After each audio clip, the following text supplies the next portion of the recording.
The first irreparable crack might have come the day it was first suggested that any governor of Alaska had inherent foreign policy credentials, because at the Bering Strait, Alaska is just 53 miles away from Russia. That the governor's residence in Juneau is actually only about 130 miles closer to the Russian capital in Moscow than is New York City to Moscow reduced that thin gruel to a transparency. And now in our third story in the countdown, in her latest interview, the governor seems to have reduced herself to a punchline. Part 2 of Sarah Palin's interview with Katie Couric of CBS, and the wheels have fallen off the whole "I can see Russia from my house" thing. Alaska has a very narrow maritime border between a foreign country, Russia, and on our other side, the land boundary that we have with Canada. It's funny that a comment like that was kind of made to, I don't know, you know, reporters. Mocked? Yeah, mocked, I guess that's the word, yeah.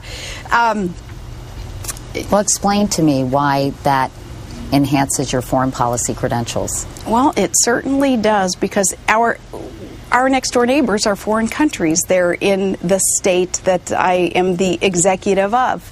And have you ever been involved with any negotiations, for example, with the Russians? We have trade missions back and forth. We do.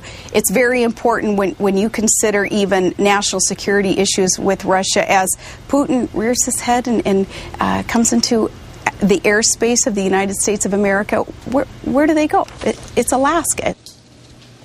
It's very important when you consider even national security issues with Russia, as Putin rears his head and comes to the airspace of the United States of America. Where do they go? It's Alaska. It's just over the border. Airspace, you say. This morning, undeterred after a tour of Ground Zero here in New York City, Governor Palin for the first time took impromptu questions from the media and was asked what she thinks about how President Bush has handled the war on terror.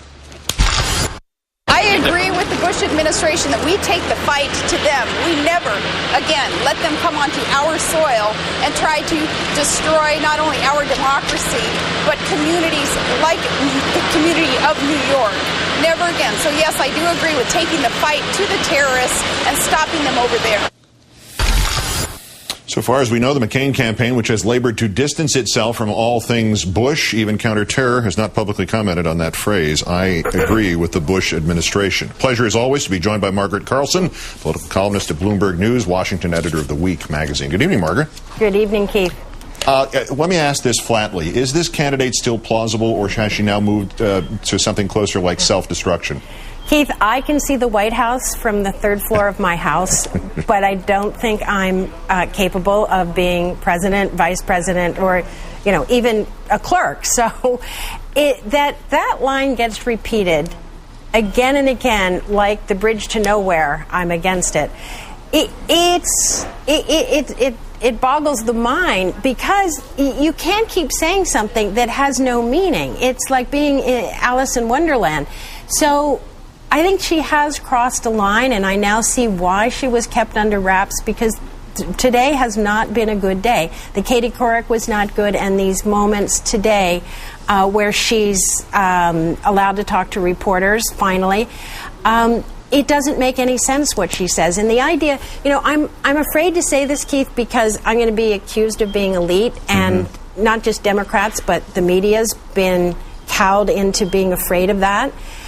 But I don't mean to be condescending, but it's an insult to small-town people to say that Sarah Palin represents them, and therefore the way that she deals with reporters and the questions and her mastery of the facts, that's a bad reflection on small towns in this country. I'm from a small town in Pennsylvania, and I don't think that that's who we are, and I don't think that's what people want in a vice president, especially one that's a vice president to a man who's 72 years old.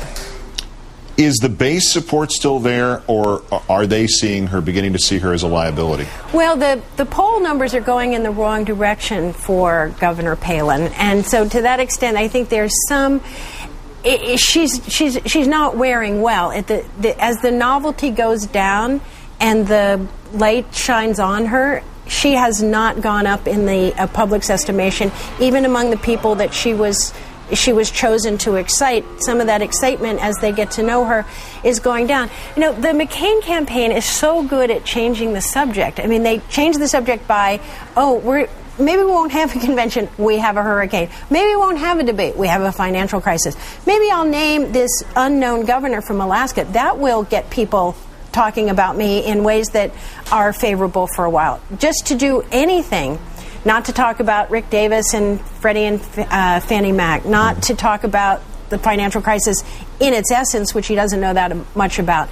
Just get back to the novelty item, and that's where we'll have the discussion, not on the substance of whether McCain knows the economy and whether he showed good judgment in whom he chose for his vice president. Is the problem with novelty in an interview such as the one we just saw, that one clip about Alaska, to use the old line from the Monty Python sketch, she sort of got lost in that sentence and kind of gave up. And if you or I were on the air and we did that, it would look kind of foolish, but neither of us is responsible at any point for any sort of governmental responsibilities, even a small town or a small state.